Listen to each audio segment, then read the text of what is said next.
Le 8 juillet 1933 paraissait dans l'Action française la critique de François Vineuil du film L'Assommoir.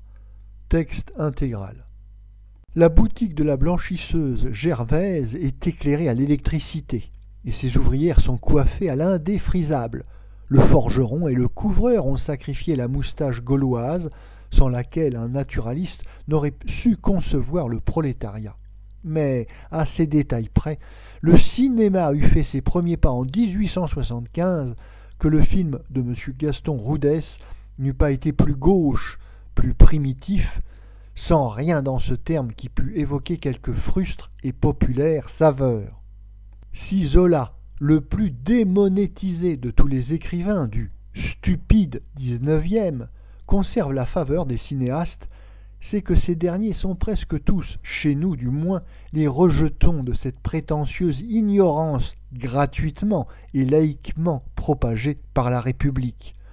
Il n'est pas aujourd'hui de cercle plus fermé à l'activité de l'esprit que celle des studios, prodigieux capharnaüm de toutes les gloires déboulonnées, pieds humides des valeurs littéraires et artistiques. Georges Honnet, Gustave Droz, Dumas fils et Jean Écart ornent le cabinet des hommes de l'écran qui se piquent de culture et supervisent les scénarios. Un quidam proposant d'aventure de découper la Chartreuse de Parme, des cinéastes cherchent le numéro de téléphone de l'auteur ou répondent « Stendhal ? Non, non, pas d'écrivain étranger. » Mais dans leur bibliothèque, comme dans celle du sous des écoles, Zola s'aligne en entier, y compris les évangiles, travail, fécondité. Le cinéma que l'on nous fabrique en France double ainsi avec une fâcheuse assiduité le plus exécrable enseignement officiel.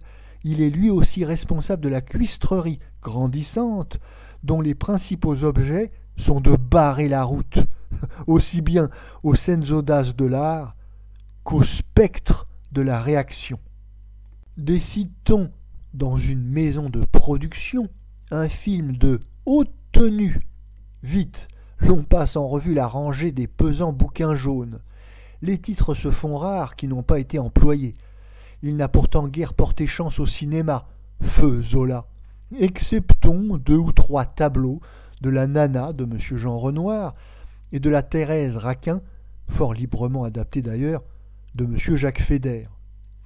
Mais qui pourrait, hormis les commanditaires, citer les noms de ceux qui mirent en scène Fécondité, Le Rêve, Germinal, sans parler de l'esthétique et de l'esprit également caduc et boursouflé, de ce romantisme de l'égout, comme a dit Léon Daudet.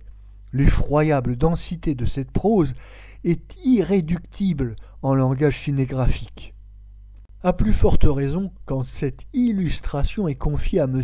Gaston Roudès, l'un de ceux, trop nombreux, qui imposèrent facilement leur incompétence lorsque le cinéma balbutiait encore, et qui l'encombre depuis par une espèce de droit d'ancienneté que rien n'a jamais justifié.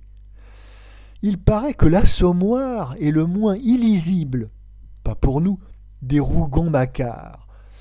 Admettons que la brutalité bornée de Zola y confine un peu moins au mélodrame que dans La Terre, que le ton soit un peu moins faux. Le très vague intérêt que l'on pourrait encore prendre à ces tableaux bitumineux de la pire abjection humaine s'efface entièrement à l'écran. Le travail de M. Gaston Roudès est au Scarface de Howard Hawks, au 14 juillet de René Clair, ce qu'est une narration de certificat d'études à l'écriture de Mérimée ou d'Alain Fournier.